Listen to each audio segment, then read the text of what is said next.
à l'Opéra National de Paris, de Reims, de Lorraine, en juin 2014, l'Opéra Orchestre National Montpellier va présenter le samedi 6 juin 2015, représentation publique à l'Opéra Comédie 14+18, un spectacle musical lié au centenaire de la Première Guerre mondiale qui a reçu le label de la mission du centenaire.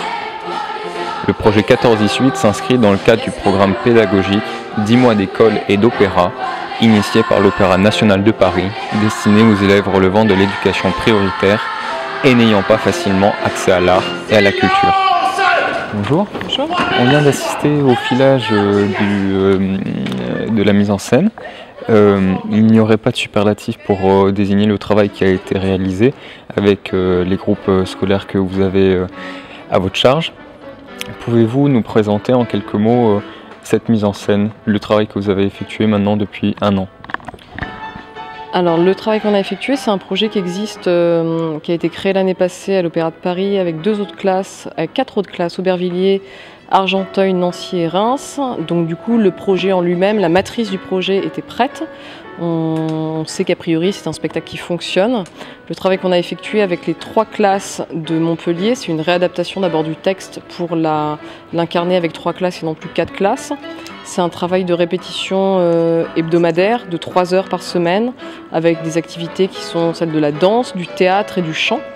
Le fait de s'approprier un texte, des musiques et une physicalité, et de s'approprier ce texte qui représente 1h40 de spectacle avec une équipe qui les a en charge chaque semaine et qui les fait travailler ce texte.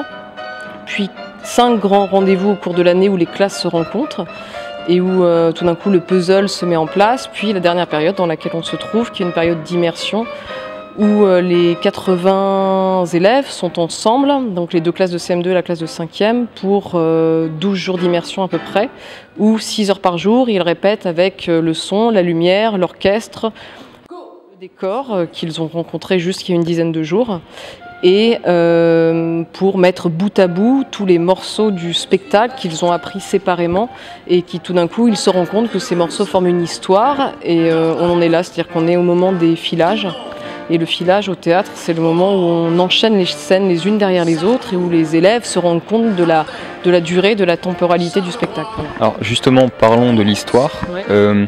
C'est un dialogue entre les élèves de 14-18 et les élèves d'aujourd'hui. Comment avez-vous fait pour faire cohabiter ces 2 mondes qui, à première vue, ne se ressemblent pas du tout? Alors l'idée au départ, la question qu'on s'est posée, c'est comment raconter 14-18 avec des enfants de notre époque. Et on s'est dit que la meilleure manière, c'était de la faire, de les mettre dans la bouche d'enfants, avec des mots d'enfants. Puis au départ, ça nous paraissait peut-être un peu trop simple. Du coup, l'écriture s'est faite en 2 temps. On s'est dit que la bonne idée serait de poser la question à des élèves de 2014. Qu'est-ce que 14-18 pour vous? En général, la réponse est assez vague. On leur a apporté des réponses et du coup on s'est dit qu'on allait faire cohabiter 2 époques, c'est-à-dire des élèves de 2014 qui interrogent des élèves de 1914, qui sont finalement leurs arrière-grands-parents et qui leur demandent alors c'est quoi 14-18 ? Du coup, ces élèves de 2014 vont se prendre au jeu de la guerre pendant que ceux de 1914 leur racontent leur histoire. Et tout d'un coup, cette histoire, ce cours de français et ce cours d'histoire, puisque la première scène a lieu en classe, va se transformer en cours de guerre.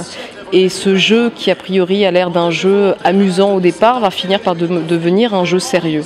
Donc les élèves de 2014 vont s'enrôler, comme les élèves de 1914, à ce grand jeu de la guerre, et au cours de 15 scènes, ils vont nous raconter la guerre de 14-18, avec de temps en temps des passages de nouveau dans l'espace de la classe, qui est un espace où l'on explique la guerre, où on explique les termes de la guerre, le pourquoi, ou le plus jamais. Et les scènes de guerre s'enchaînent avec des scènes de vie, des tranchées, des femmes à l'arrière, voilà, une façon de raconter l'histoire. Donc vous donnez une autre dimension au devoir de mémoire.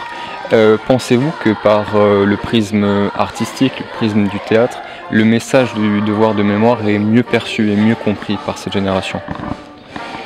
Je pense tout d'abord qu'il y a forcément une passation qui passe par les mots, les explications en classe, c'est-à-dire qu'on a des relais qui sont des professeurs qui en classe expliquent cette guerre-là. Et nous, on a la part belle, c'est-à-dire que nous, on s'amuse c'est presque un amusement à certains moments, à refabriquer notre histoire avec un grand H, avec des enfants au départ qui n'ont pas réellement conscience de ce dans quoi ils s'enrôlent. Et au début de l'année, on avait des enfants qui étaient peu concentrés, très dissipés, avec une capacité incroyable d'apprendre un texte, mais sans capacité de l'incarner, sans véritablement se rendre compte des mots qu'ils utilisaient, le pourquoi. C'est très difficile de se rendre compte qu'on a un passé et qu'on a des générations qui nous précèdent, que ces gens-là ont existé, qu'ils ont disparu. On raconte forcément ce qu'est la mort. Donc toutes ces notions-là, si elles passent par le biais du théâtre, du chant, de la danse, tout d'un coup, ça passe mieux déjà. Et puis ça prend une réalité, c'est comme de jouer une explication qui est toute simple pour eux, et c'est ça le théâtre pour moi, c'est quand on dit à quelqu'un « fais le mort », forcément il n'est pas mort. Mais pour eux, quand on dit « donne-lui un coup », ils mettent vraiment un coup. Par contre, juste l'image de la mort, « fais le mort », tout d'un coup il me dit « mais je fais le mort, mais je ne suis pas mort ». Oui, c'est ça le théâtre. Et tout d'un coup, la guerre de 14-18, ce n'est que des morts. Du coup, on est repassé souvent par cette image pour leur faire comprendre ce qu'était le jeu, ce qu'était incarner un personnage, les limites qu'il y avait, où est l'amusement, où est le ton, qu'est-ce que le ton au théâtre, qu'est-ce que la sensibilité, comment donner de l'émotion à un public. Voilà, ce sont des notions par lesquelles ils passent pour raconter un grand événement, un événement triste qui est la guerre de 14-18. Mais du coup, par le pied du théâtre, oui, en effet, c'est pas que c'est plus facile, mais c'est plus intéressant. Voilà. Vous offrez aussi la possibilité à des jeunes qui ne sont jamais probablement allés au théâtre d'y rentrer et d'avoir la part belle, d'être des acteurs à part entière. Le théâtre, avec le devoir de mémoire, c'est aussi un outil de démocratisation pour vous ? J'ose espérer que, en fait, c'est pas la seule fois que ces jeunes-là iront au théâtre ou sont allés au théâtre. Pour ma part, je fais juste avec eux, c'est juste une possibilité pour eux, je crois. C'est plus loin que le fait d'aller au théâtre. Le fait d'aller au théâtre, c'est intéressant, mais le fait de savoir lire est plus intéressant. Le fait de savoir dire un texte, le fait de pouvoir prendre la parole en public, le fait de penser qu'on est important. Le fait de pouvoir être en groupe et de respecter son prochain, je pense que véritablement toutes ces notions-là, au-delà d'être entrés dans un théâtre et d'en sortir et d'avoir la part belle parce qu'ils sont sur la scène et finalement c'est eux qui se feront applaudir, je pense que c'est le grand chemin qu'ils auront fait cette année, c'est ça, c'est-à-dire d'être capable de se dire je suis assez important pour être dans la lumière et plus tard peut-être avoir un métier qui me plaît, peut-être être comédien, mais bien d'autres métiers. L'important, c'est pas le théâtre ici dans cette histoire, c'est donner à tous ces jeunes la possibilité de prendre la parole, de s'exprimer, d'être là, de respecter l'autre. Voilà. Après, je pense que pour la plupart, certains parents, ce sera la première fois qu'ils franchiront les portes d'un théâtre et de l'opéra. J'espère que ça leur donnera le goût d'y retourner et d'y revenir. Voilà. Donc le théâtre comme vecteur d'épanouissement pour les enfants. Vous avez eu l'impression d'avoir suscité des vocations ? Je ne sais pas si j'ai suscité des vocations, mais en tout cas, un certain nombre d'élèves au départ n'étaient pas capables de prendre la parole. Aujourd'hui, ils le sont. Certains d'entre eux n'avaient pas le sourire au début de l'année. Aujourd'hui, ils l'ont. Certains d'entre eux, je pense, ont véritablement du talent pour ça ou autre chose. Je pense que prendre la parole, en général, dans quelconque métier, c'est utile et c'est nécessaire même. Je ne sais pas si ce sont des vocations qu'on a suscitées, mais en tout cas, on les a fait grandir, je pense, de la meilleure façon qu'ils soient. Voilà. Après, certains ne se rendent pas encore compte des acquis. Et pour chacun, je pense que c'est des acquis très différents. Qu'est-ce qui vous a poussé à vous impliquer dans un tel projet ? Parce que c'est un projet qu'on ne voit pas souvent, faire de la mise en scène pour des scolaires autour d'un sujet aussi important. Quel a été le moteur de votre implication dans ce projet ? Je pense qu'au contraire, énormément de projets autour de la guerre de 14-18 ont permis à de nombreux metteurs en scène, d'artistes connus, moins connus, à travailler avec des enfants. Les projets avec les enfants sont des projets extrêmement répandus. Un peu partout en France, on a cette chance-là de mettre les moyens à cet endroit-là.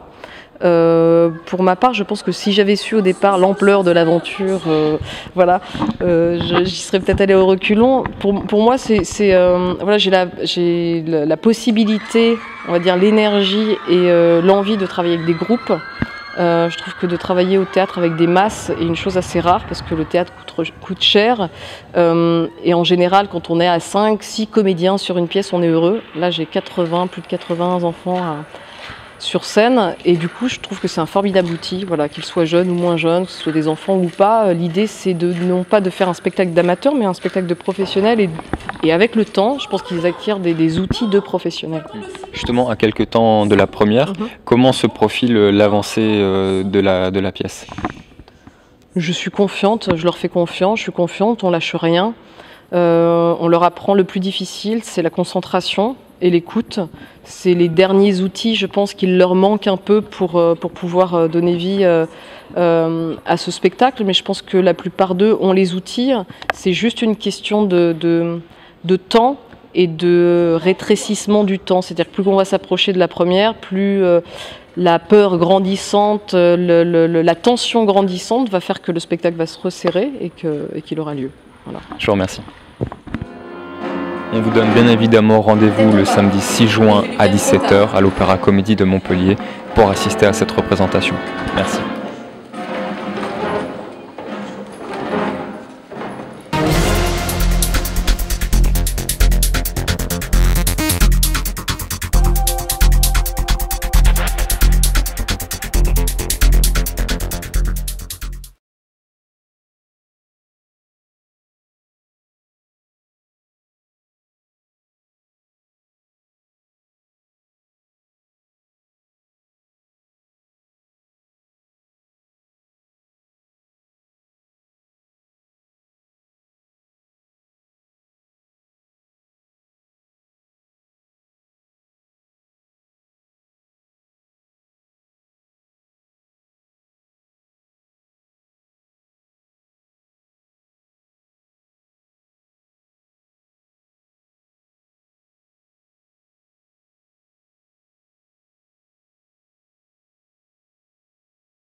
On va le refaire.